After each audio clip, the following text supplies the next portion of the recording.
اعوذ باللہ من الشیطان الرجیم بسم اللہ الرحمن الرحیم الحمد للہ رب العالمین والصلاة والسلام علی محمد وعلی آلہ وسلم۔ انشاءاللہ آج ہم سورہ یوسف کے 11ویں رکوع کا مطالعہ کریں گے۔ اس سے پچھلے رکوع کا خاتمہ اس بات پر ہوا تھا کہ یوسف علیہ السلام نے اپنے بھائیوں کو معاف فرما دیا اور اس کے بعد انہیں اپنی قمیص دی۔ آپ نے انہیں ہدایت فرمائی کہ وہ اسے لے جا کر والد صاحب کے چہرے پر ڈال دیں، ان کی بنائی پلٹ آئے گی اور وہ سب اپنے اہل خانہ کو لے آئے۔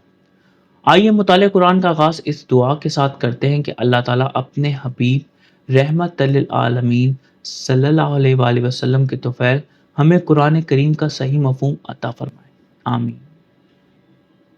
بسم اللہ الرحمن الرحیم ولما فصالت العیر، اور جب کارواں روانہ ہوا، قال ابوہم انی لا آجد ریح یوسف لولا ان تفندون، اور جب کاروان روانہ ہوا فرمایا ان کے والد گرامی نے میں پا رہا ہوں ہوا یوسف علیہ السلام کی، اگر تم مجھے دماغی طور پر کمزور نہ سمجھو۔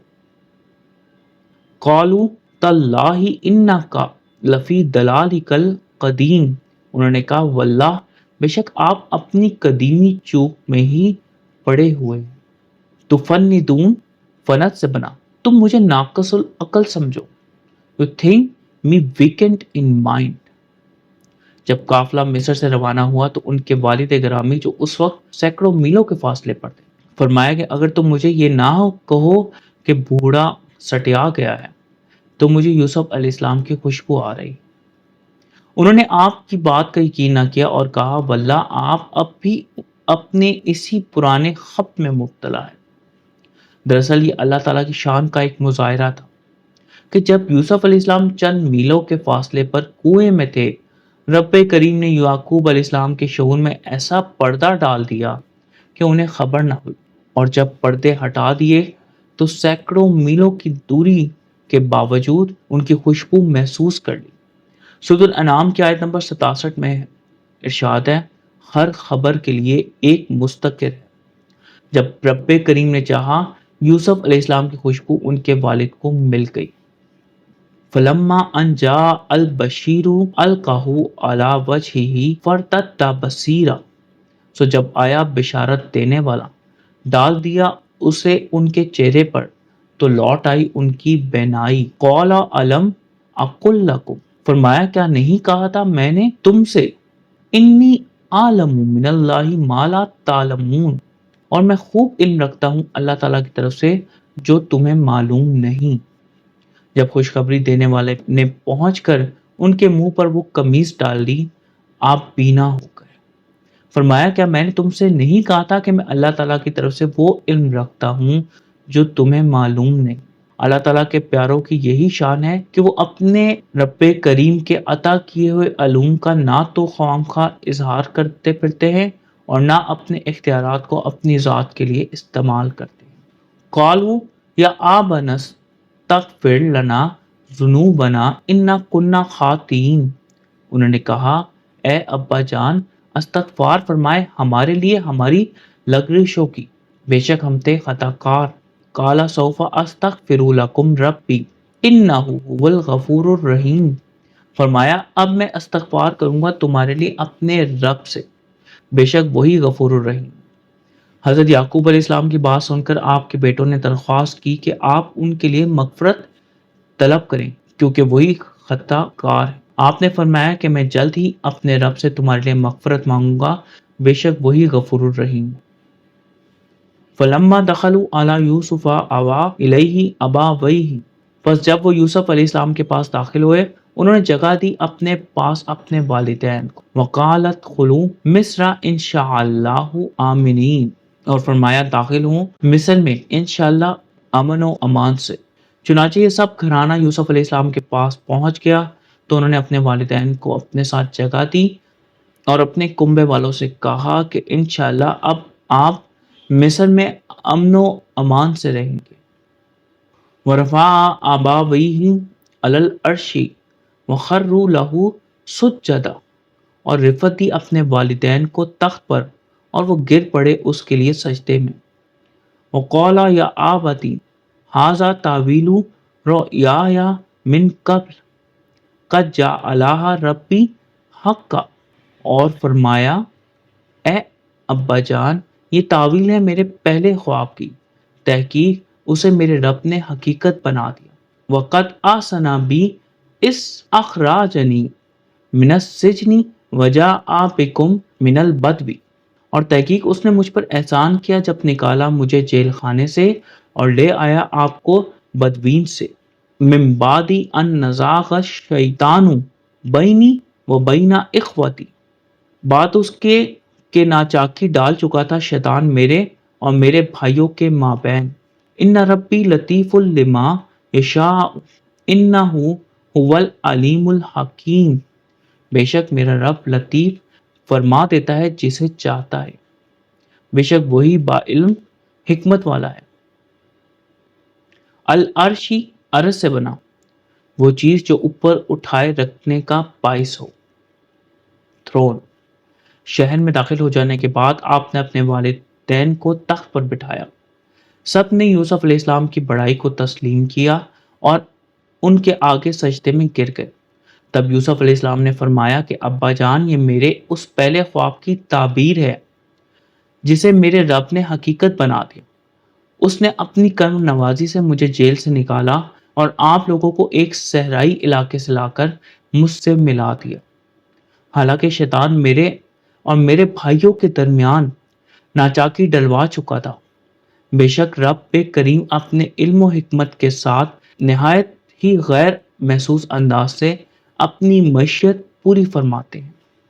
ربی قد آتیتنی من الملک وعلمتنی من تاویل الاحادیث، میرے رب تحقیق آپ نے مجھے ملک دیا اور مجھے تعلیم کیا باتوں کی تہ تک پہنچنا.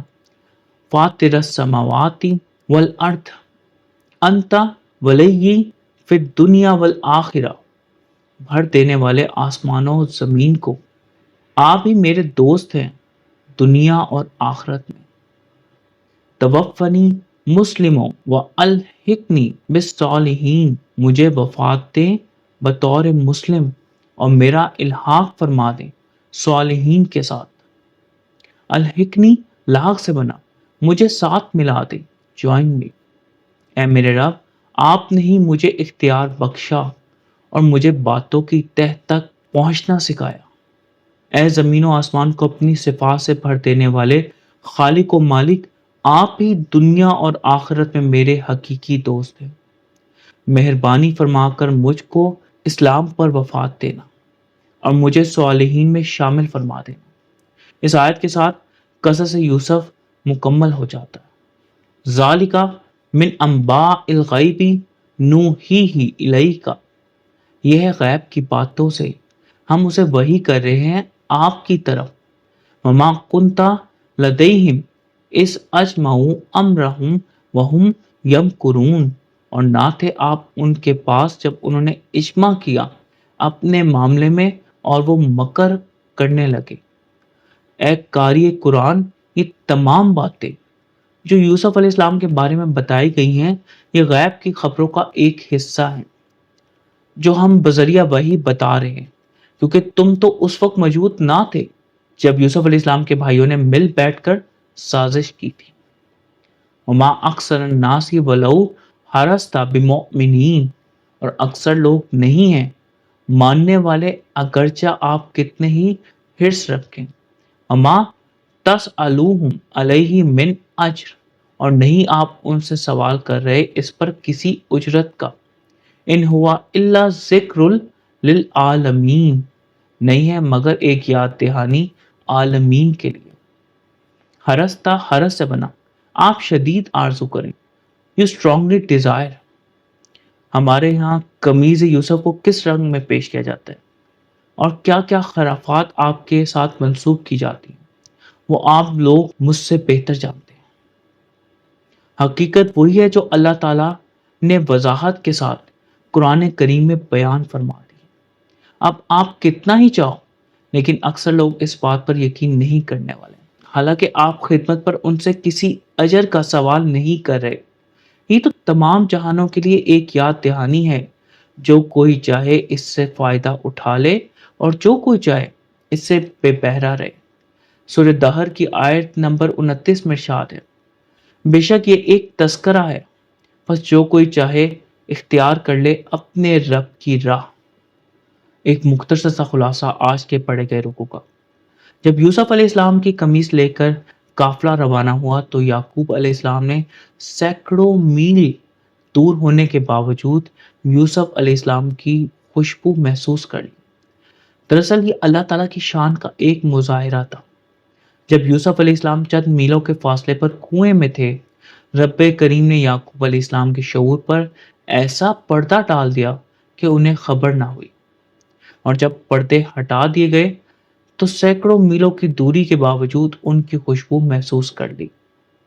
حضرت یعقوب علیہ السلام کی بنائی لوٹ آئی، آپ کے بیٹوں نے اپنی غلطیوں کا اعتراف کر لیا اور استغفار کی درخواست کی۔ سب اہل خانہ مصر جا پہنچے۔ یوسف علیہ السلام نے اپنے والدین کی انتہائی تکریم کی، سب نے آپ کی عظمت اور بڑائی کو تسلیم کیا اور اللہ تعالیٰ نے آپ کے خواب کو حقیقت بنا دیا۔ قصص یوسف دراصل تقوی اور صبر کی انتہائی اعلیٰ مثال ہے۔ صبر زندگی کے آداب سکھاتا ہے اور یہی وہ قوت ہے جو بندے کو اسفل سے علیین کی جانب لے جاتی ہے۔ اللہ تعالیٰ ہم سب کو قرآن کو صحیح طور پر سمجھنے اور اس پر نبی پاک صلی اللہ علیہ وآلہ وسلم کی سنت مبارکہ کے مطابق عمل کرنے کی توفیق عنایت فرمائے۔ صدق اللہ العلی العظیم، صلی اللہ تعالیٰ علی حبیبی محمد و آلہ وسلم۔